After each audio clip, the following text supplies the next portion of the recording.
Hello students, आप सभी का स्वागत थे हमारे इस यूट्यूब चैनल में। जितने भी स्टूडेंट इस बार 2025 में झारखंड बोर्ड से क्लास 10th का एग्ज़ाम दे रहे हैं यानी कि मैट्रिक का एग्ज़ाम दे रहे हैं, उन सारे स्टूडेंट्स के लिए आज का यह वीडियो मोस्ट इम्पॉर्टेंट है, बहुत ज़्यादा इम्पॉर्टेंट है। क्योंकि इस वीडियो में हम क्लास 10th का मोस्ट इम्पॉर्टेंट क्वेश्चन को लेकर के आए हैं। इस वीडियो में हम झारखंड बोर्ड के 2025 एग्ज़ाम के लिए क्लास 10th का मोस्ट इम्पॉर्टेंट क्वेश्चन को लेकर के आए हैं साइंस का। और साइंस में हम इसमें चैप्टर नंबर 9 को देखेंगे, यानी कि नया एनसीईआरटी बुक के अनुसार इस चैप्टर को 9 नंबर में किया गया है, प्रकाश, परावर्तन तथा अपवर्तन को।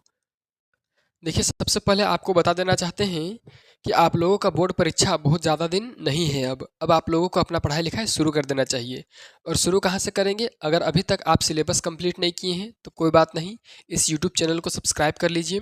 इस यूट्यूब चैनल में आप लोगों को हर सब्जेक्ट का, हर विषय का अच्छा से अच्छा तैयारी करवाया जाएगा। अगर आप इस वीडियो में जुड़े रहेंगे, हमेशा इस चैनल में जुड़े रहेंगे तब। तो पहले तो चैनल को सब्सक्राइब कर दीजिए और दोस्तों के साथ शेयर कीजिए। देखिए, इस वीडियो में हम चैप्टर 9 का जो प्रकाश, परावर्तन तथा अपवर्तन चैप्टर है, इसका मोस्ट इम्पोर्टेंट 5 क्वेश्चन देखेंगे, ठीक है ना।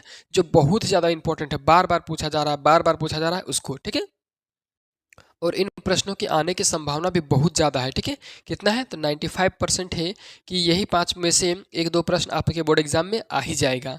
तो चलिए, और ये जो है, ये टॉपर्स बनो सीरीज का पार्ट 1 है। क्या है? पार्ट 1। यानी कि जल्द ही इस चैप्टर का हम पार्ट 2 अपलोड करेंगे। हर चैप्टर से 2-2 पार्ट अपलोड करेंगे इंपॉर्टेंट क्वेश्चन का, 5-5 का। तो ये 5 क्वेश्चन है जो पार्ट 1 का है, ठीक है।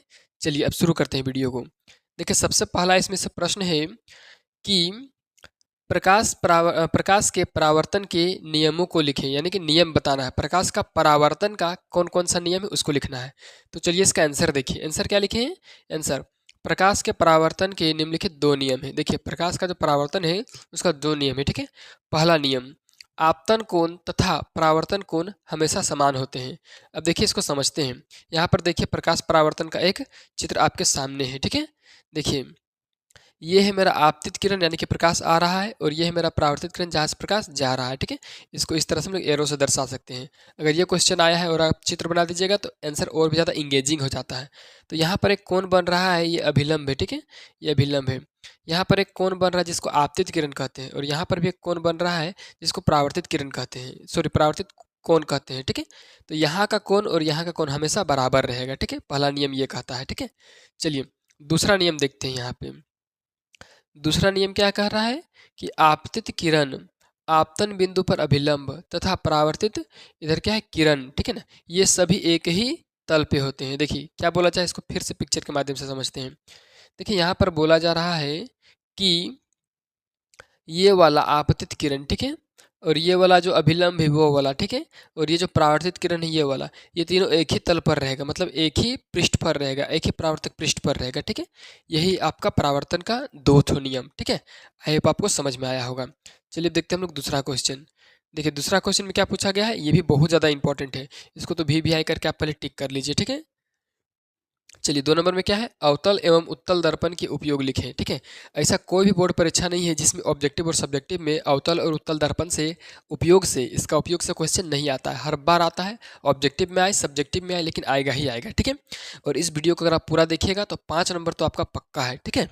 चलिए, आंसर में क्या है? अवतल दर्पण। अवतल दर्पण का उपयोग पहले देखेंगे। देखिए, अवतल दर्पण का उपयोग सोलर कुकर में किया जाता है, ठीक है ना। सोलर कुकर मतलब सोलर, यानी कि सूर्य के सहारे एक कुकर बनाया जाता है उसमें। दूसरा है वाहनों के अग्रदीप, यानी कि हेडलाइट में। आप देखते होंगे कि आगे साइड में लाइट जलता है, 2 व्हीलर का भी और 4 व्हीलर का। तो यहाँ पर एक बल्ब लगा होता है, और ये जो रहता है, ये वाला एक दर्पण का बना रहता है, और वही दर्पण है अवतल दर्पण, ठीक है। चलिए, तीसरा है हजामत बनाने में, ठीक है। हजामत मतलब दाढ़ी बनाने में। दाढ़ी बनाने में आगे साइड जो लगा होता है सैलून में और पार्लर में दर्पण, वो अवतल दर्पण होता है, ठीक है, क्योंकि इसमें पिक्चर थोड़ा सा बड़ा दिखता है। चलिए, डी नंबर, ये दंत चिकित्सा में। चिकित्सा मतलब दांत का जांच करने में, ठीक है, दांत को देखने में। देखिए, दांत तो वैसे छोटा है, इसको अवतल दर्पण में देखा जाता है, ठीक है।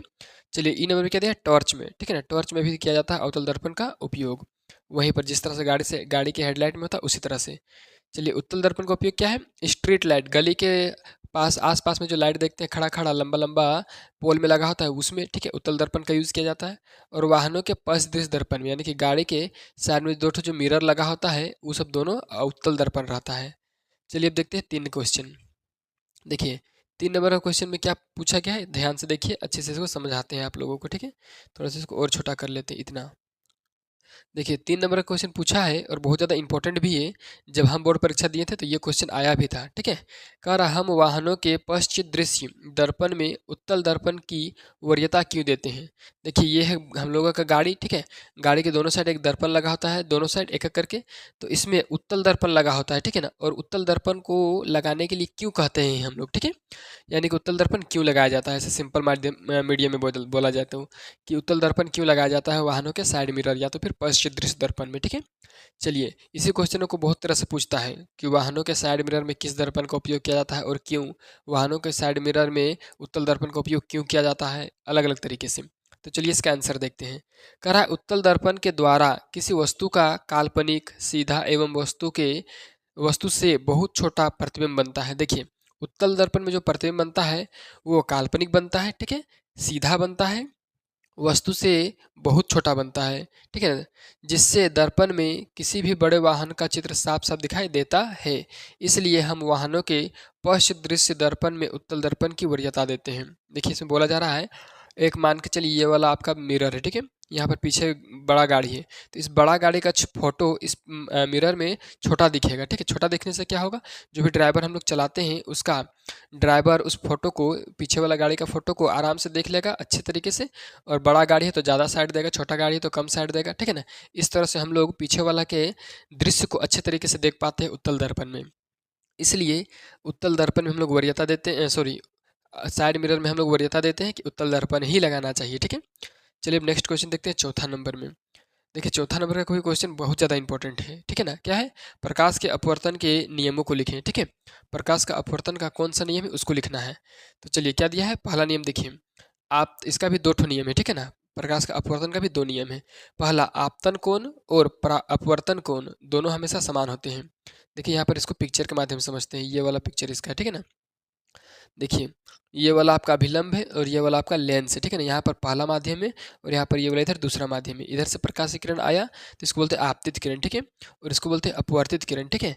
तो यहाँ का जो कोण बन रहा है आपतन कोण, और यहाँ पर जो अपवर्तित कोण बन रहा है जहाँ पर एंगल आर लिखा हुआ है, दोनों कोण हमेशा बराबर है। इधर अगर 40 डिग्री रहेगा कोण तो इस पार में भी कितना रहेगा, 40 डिग्री रहेगा कोण, मतलब दोनों हमेशा बराबर रहेगा, ठीक है। यही इसका मतलब। चलिए इसका मतलब तो आप समझ गए। चलिए अब दूसरा नियम देखते हैं क्या लिखा हुआ है। देखिए दूसरा नियम यहाँ पर है, ठीक है। ये देखिए दूसरा में कह रहा है, प्रकाश के किसी विशेष रंग के लिए आपतन कोण की ज्या तथा अपवर्तन कोण की ज्या का अनुपात स्थिर होता है। देखिए प्रकाश का कोई भी रंग हो, ठीक है ना, चाहे लाल हरा ब्लू कोई भी रंग हो, जो आपतन कोण का मुड़ाव होता है, ठीक है ना, आपतन कोण जितना डिग्री में मुड़ेगा उतना ही कोण अपवर्तित कोण भी उतना ही डिग्री में मुड़ेगा, ठीक है ना। कहने का मतलब है, मान के चलिए कि लाल रंग को अगर यहाँ से निकालते हैं और यहाँ पर पड़ता है तो यहाँ पर जो कोण बनता है अपवर्तित कोण, ये 40 डिग्री का बनता है। तो यहाँ लाल की अपेक्षा हम दूसरा रंग का भी इसमें प्रकाश देंगे तो वही रंग से यहाँ वही कोण से आपतित होगा, ठीक है ना, वही कोण से अपवर्तित भी होगा। यहाँ पर भी उसी कोण से पड़ेगा, यहाँ पर भी उसी कोण से बाहर निकलेगा, इसी को बोलते हैं, ठीक है। चलिए अब अगला देखते हैं हम लोग 5 नंबर में। 5 नंबर का भी क्वेश्चन काफ़ी ज़्यादा इंपॉर्टेंट है आप लोगों के लिए। चलिए देखते हैं क्या लिखा हुआ है। लेंस की क्षमता से आप क्या समझते हैं, ठीक है ना, लेंस का क्षमता क्या होता है। तो देखिए कह रहा है किसी लेंस की क्षमता उस लेंस के फोकस दूरी के व्युत्क्रम के समानुपाती होता है। देखिए लेंस की क्षमता मतलब पी, ठीक है ना, पी किसके समानुपाती होता है, इसको फोकस दूरी मतलब एफ, और उसका व्युत्क्रमानुपाती होता है, ठीक है ना, व्युत मतलब उल्टा होता है, ठीक है। तो एक अगर बढ़ेगा तो दूसरा घटेगा, अगर उसकी क्षमता बढ़ाएंगे तो फोकस दूरी घटेगा, क्षमता घटाएंगे तो फोकस दूरी बढ़ेगा, इसी को बोलते हैं व्युत्क्रमानुपाती। इस प्रकार से हम बहुत ही कम समय में टॉप 5 क्वेश्चन को आप लोगों को बताए हैं आंसर के साथ, ठीक है। अब देखिए लेंस का जो क्षमता तो उसको पी से सूचित किया जाता है, ठीक है ना, और इसका सूत्र होता है पी बराबर 1/f, ठीक है, ये इसका सूत्र हो गया। बहुत बार इसमें से क्वेश्चन भी आता है, ठीक है ना, फोकस दूरी दिया हुआ रहेगा तो आपको उसका पावर निकालना है। मान के चलिए कि एक लेंस है उसका फोकस दूरी दिया है 5, ठीक है ना, और उसका पावर निकालना है तो P बराबर 1/f सूत्र होता है, ठीक है ना, और f का मान मेरा दिया हुआ है 5, तो 1/5 इसका आंसर हो गया। अब इसे अगर निकाला जाए इसका सॉल्यूशन करके तो पॉइंट में आ जाएगा आंसर, ठीक है। वही कभी कभी देखिएगा आपका पावर दिया हुआ रहेगा, मान के चलिए पावर 5 दिया है, ठीक है ना, और पूछा है कि फोकस दूरी कितना हो, तो 1/f होगा और f इसके साथ गुना होगा तो हो जाएगा 5f, ठीक है ना, बराबर 1, ठीक है। तो f बराबर कितना निकलेगा, 1/5 निकलेगा, ठीक है ना। इस तरह से इसका पावर निकल जाएगा। तो आपको इस तरह से सवाल ऑब्जेक्टिव में भी पूछा जाता है, ठीक है। चलिए एक सवाल को और लगाते हैं यहाँ पर हम लोग। देखिए आपका p बराबर दिया हुआ है 10, ठीक है ना, तो कैसे बनेगा, इसका फोकस दूरी कितना होगा, तो p बराबर होता है 1/f, ठीक है। p बराबर दिया है 10, तो p की जगह हम लोग 10 बिठाएंगे, ठीक है, बराबर 1 बाय होगा f। अब f को 10 से गुना करेंगे तो हो जाएगा 10f, ठीक है, बराबर हो जाएगा 1। अब क्या हो जाएगा, f बराबर 1/10 यानी कि 1/10, ये हो गया आपका आंसर, ठीक है। इतना होगा फोकस दूरी। इस प्रकार से चलिए हम वीडियो को यहीं पे ख़त्म करते हैं। अगर आपको वीडियो अच्छा लगा है तो जल्दी से वीडियो को शेयर कीजिए अपने दोस्तों के साथ, वीडियो को लाइक कीजिए और चैनल को सब्सक्राइब कीजिए।